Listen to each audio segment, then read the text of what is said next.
ओम विघ्नेश्वराय वरदाय सुरप्रियाय लंबोदराय सकलाय जगत्थिताय नागायनाय स्तुतियज्ञ विभूषिताय गौरीसुताय गणनाथ नमो नमस्ते। नमस्कार, स्वागत है आपका हमारे इस खास चैनल आचार्य वाणी में। मैं आचार्य डॉक्टर विक्रमादित्य हर बार की तरह आपके साथ हूँ और आज हम जिस विषय को लेकर उपस्थित हुए हैं, वृश्चिक राशि वालों के लिए ग्रहों का योग और योग आने वाले फरवरी के अंतिम भाग में क्या कुछ करने जा रहा है उनके साथ।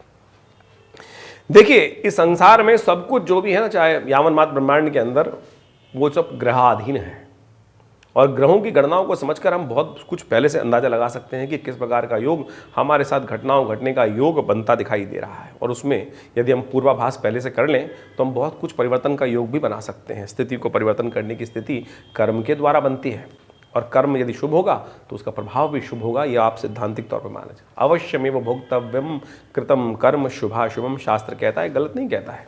तो इसलिए भगवान अपने कर्म को यदि हम सही दृष्टि से करें तो बहुत रूप से लाभ के योग बन सकते हैं। तो वृश्चिक राशि वालों, आपकी राशि के अनुसार से फरवरी का अंतिम भाग आपकी राशि के अनुसार से बड़ा महत्वपूर्ण है।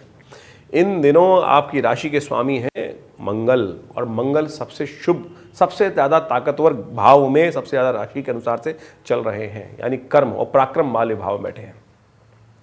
यदि पराक्रम यदि सही रूप से कर लें तो बहुत वारे न्यारे करने के योग बहुत महत्वपूर्ण समय बाद आपके लिए बनते दिखाई दे रहे हैं। तो इस समय ध्यान रखें कि आपके लिए क्या करना है आपको, और वही हम सिलसिलेवार से बताएंगे आपको ग्रह योग कहाँ कहाँ किस किस प्रकार के योग आपके लिए बना रहे हैं। सबसे पहले समझ लीजिए 21 फरवरी को ग्रहों का योग किस प्रकार से आपके लिए। 21 फरवरी से आरंभ करते हैं और 21 फरवरी को ग्रहों का योग समझ लीजिए।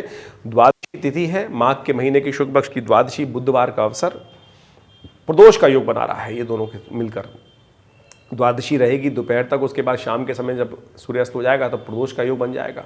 बुध प्रदोष सौभाग्य का अवसर है कि इस साल से जब से आरंभ हुआ तो कई बुध प्रदोष पड़ गए हैं और ये बुध प्रदोष जो है बड़े कल्याणकारी योग बनते हैं। बुद्धि की समस्याओं को ठीक करने के लिए बहुत सुंदर योग बनाते हैं। अभी हमने मंगल के बारे में बात करी थी। इस वक्त बुध, बुद्धि का स्वामी बुध है, विशेष तौर पर कहा जाता है व्यवसायिक बुद्धि के स्वामी हैं, और वो फंस गए हैं मंगल और शुक्र के बीच में। और जब बुद्धि, मंगल और शुक्र, पुरुषार्थ और चाणक्य नीति, शुक्र नीति, विलासिता के बीच में फंस जाएगी तो कई बार बुद्धि गलत तरफ भी चल जाती है। ऐसी बुद्धि को साधने की जरूरत है। ऐसे में देव कृपा से बड़ा सुंदर योग बना है कि बुध प्रदोष, तो ऐसे में भगवान शंकर का स्तवन करके आप संपूर्ण रूप से लाभ लेने के योग बना सकते हैं। लाभ लीजिए। चंद्रमा सुबह सुबह परिवर्तित होकर आपके भाग्य में चले गए हैं। भाग्यम फलति सर्वत्र न च विद्या न च पौरुषम, शास्त्र कहता है ना, और भाग्य से लाभ प्राप्ति के योग बना रहे हैं। बहुत सुंदर योग बन रहा है। और ऐसे में शुक्र के सामने बुध के सामने बुध हो गए, दो शुभ ग्रहों के सामने चंद्रमा का योग जो बन गया है, चंद्रमा के साथ साथ भाग्य में और तृतीय भाव में ये योग बन रहा है।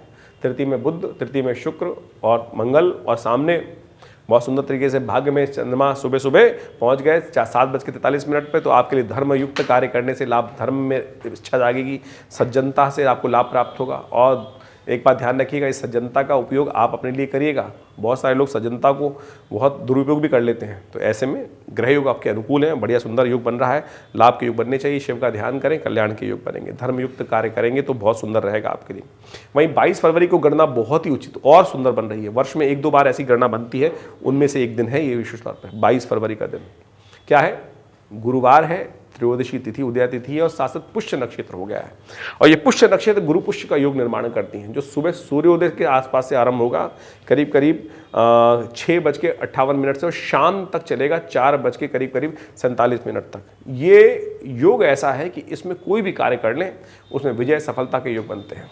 शुद्ध मुहूर्त है, केवल विवाह के लिए ये मुहूर्त शुभ नहीं है। तो इसलिए इस समय में सुंदर तरीके से कार्य विचार करना, नए कार्यों में संपादित कार्य करना, सुंदर तरीके श्रद्धा के साथ ध्यान करते हुए करेंगे तो बहुत सुंदर रहेगा आपके लिए। ग्रह योग आपके अनुकूल है, भाग्य में चंद्रमा बैठे हैं, बृहस्पति बिल्कुल सुंदर योग बनाने वाले आगे आने वाले टाइम में। ऐसे में पुरुषार्थ सही होगा तो आने वाले समय में निष्कर्ष भी, जो सी फसल बोगे ना वैसा ही कर्म आपको फल प्राप्ति के योग बनेंगे। बहुत सुंदर तरीके से आप निर्द्वंद भाव से आगे चलने का प्रयास कीजिए, आपके लिए ग्रह अनुकूल है। लेकिन बृहस्पति इन दिनों शनि से दृष्ट जो नहीं है, तो ऐसे में वो अन्य से शत्रु भी उत्पन्न करता दिखाई दे रहा है, कुछ नुकसान करने के योग बनाता दिखाई दे रहा है। तो हिम्मत अच्छी जगती दिखाई दे रही है, लेकिन कहीं दुस्साहस मत कीजिएगा। इस बात का भी ध्यान रखते हुए कार्य करना है कि दुस्साहस से बचने का आपको कार्य करना चाहिए, अन्यथा कहीं ना कहीं नुकसान होने के योग बन सकते हैं। ध्यान रखते हुए कार्य करना है आपको।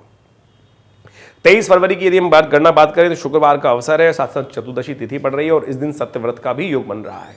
शुक्रवार और सत्यव्रत, शुक्रवार दिन महालक्ष्मी का, सत्यव्रत भगवान विष्णु का, तो दोनों की प्राप्ति, लक्ष्मी की प्राप्ति के लिए सत्यव्रत सुंदर तरीके से करें। बहुत सारे लोगों के मन में प्रश्न होता है कि सत्यव्रत कब किया जाए, तो निष्कर्ष समझ लीजिए 23 फरवरी को ही सत्यव्रत करने का नियम है, क्योंकि उस दिन उदया तिथि तो चतुर्दशी है, लेकिन शाम के समय सूर्यास्त के बाद चंद्रमा उदय के समय में पूर्णिमा का योग बन जाएगा, इसलिए सत्यव्रत करना सबसे कल्याणकारी रहेगा।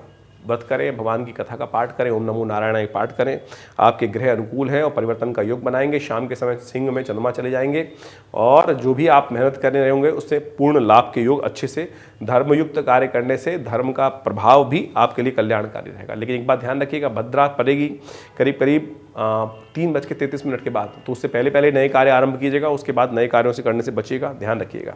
23 और 24 तारीख को 2 नक्षत्र पड़ेंगे, अश्लेषा और मघा। इन नक्षत्रों में मूल गणमूल के अंतर्गत आते हैं।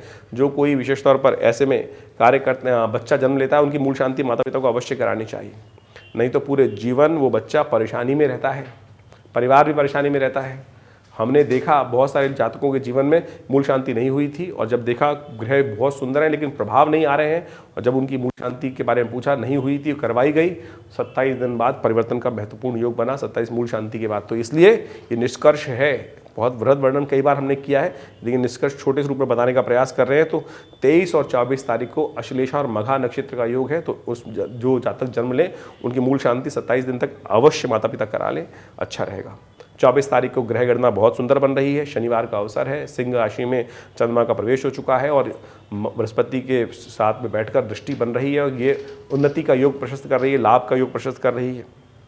लेकिन इसमें एक बात ध्यान रखनी चाहिए कि शनि और सूर्य विशेष तौर पर जिस प्रकार से बैठे हुए हैं वो विशेष तौर पर कष्ट के योग बना रहे हैं। इस वक्त शनि महाराज आपकी राशि के अनुसार से देखें तो सुख के भाव के स्वामी हैं, आपकी राशि सुख के भाव के स्वामी आते हैं, लेकिन वो सूर्य के साथ अस्त हो गए हैं और सूर्य फंस गए हैं कई ग्रहों के बीच में। सूर्य शनि एक तरफ बुध शुक्र, बुध साथ साथ मंगल, आगे राहु, तो ऐसे में फंसने से विप्लवकारी रक्तपात का योग बनता है, अशांति का योग बनता है। तो मनोमस्तिष्क को अशांत मत होने दीजिएगा, नहीं तो जिद में कहीं फंस गए तो कल्याण कष्ट के योग बन जाएंगे। ऐसे में शनिवार के दिन पूर्णिमा का योग पड़ रहा है, बड़ा कल्याणकारी है। तिल युक्त जल से स्नान करें, तिल का दान करें, तिल से हवन करें, शनि स्तोत्र का पाठ करें, ये सब कल्याणकारी योग रहेंगे, आपके लिए लाभ के योग बनते दिखाई देंगे।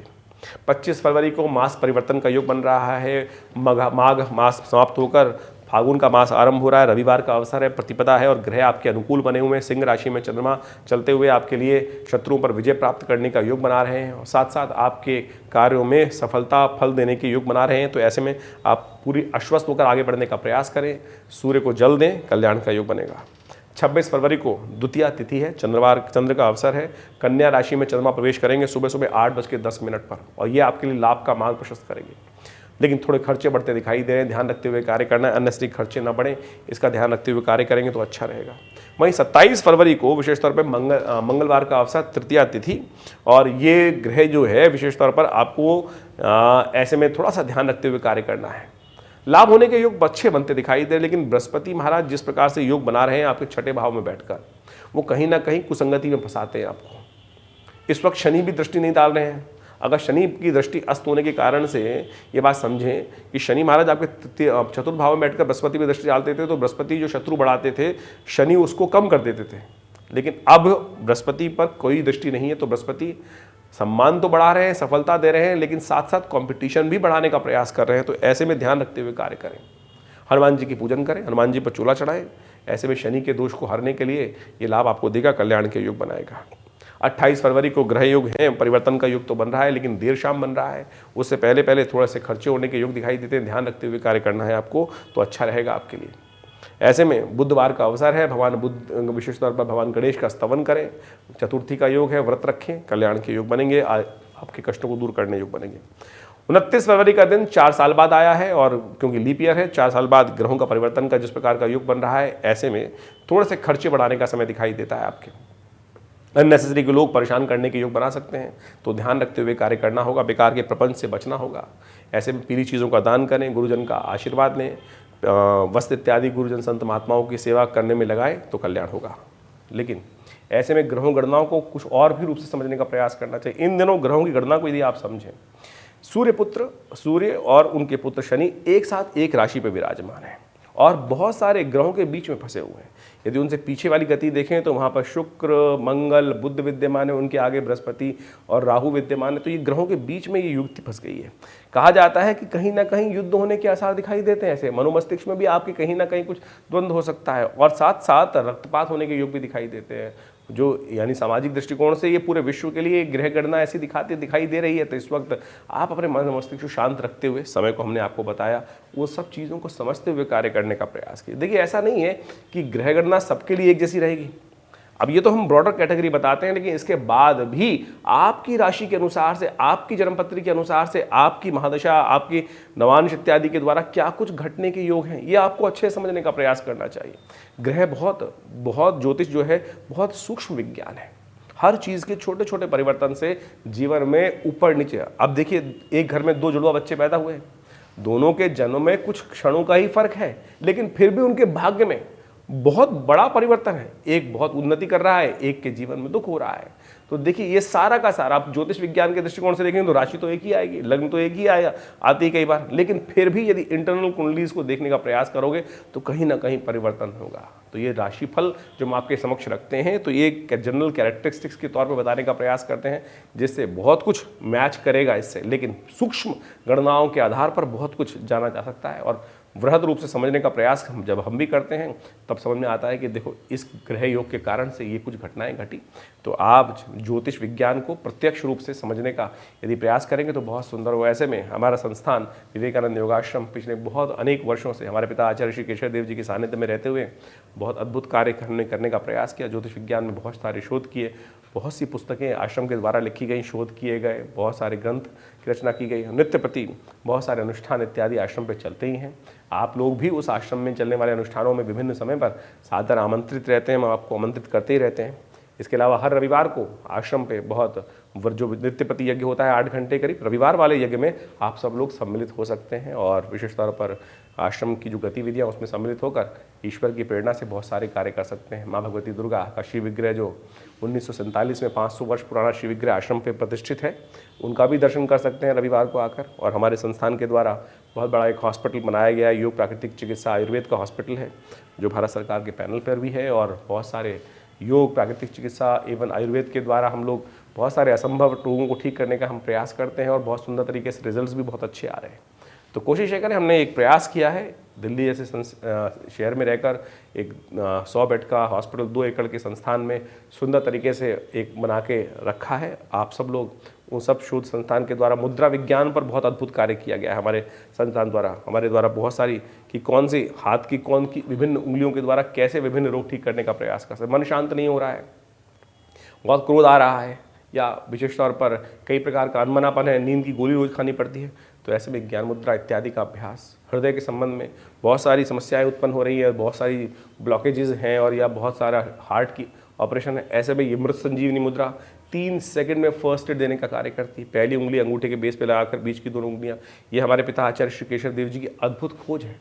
और ऐसे में हर विभिन्न रोगों के लिए विभिन्न मुद्राओं का बहुत बड़ा कार्य हमारे द्वारा समय समय पर किया जाता है। तो आप सब लोग उस सब संस्थान का लाभ ले सकते हैं और बहुत सारे जो शोध आश्रम में समय समय पर चलते हैं उन सब के बारे में भी हम आपको समय समय पर ज्ञान देते रहते हैं। तो आप अवश्य आश्रम से जुड़ें। विवेकानंद योगाश्रम दिल्ली में जमुना पार्क खुरेजी में स्थित है और यहाँ नित्य प्रति 8 घंटे यज्ञ होता है। गौशाला है, गौ सेवा होती हैं, बहुत सारे कार्य समय समय पर रहते हैं। सुंदरकांड के पाठ हर मंगलवार को रहते ही हैं। तो आप सब लोग भी उन सब सूचनाओं को प्राप्त कर इन समस्त कार्यक्रमों में सम्मिलित हो सकते हैं। आपको जीवन में कल्याण का मार्ग प्रशस्त होगा। धन्यवाद, नमस्कार।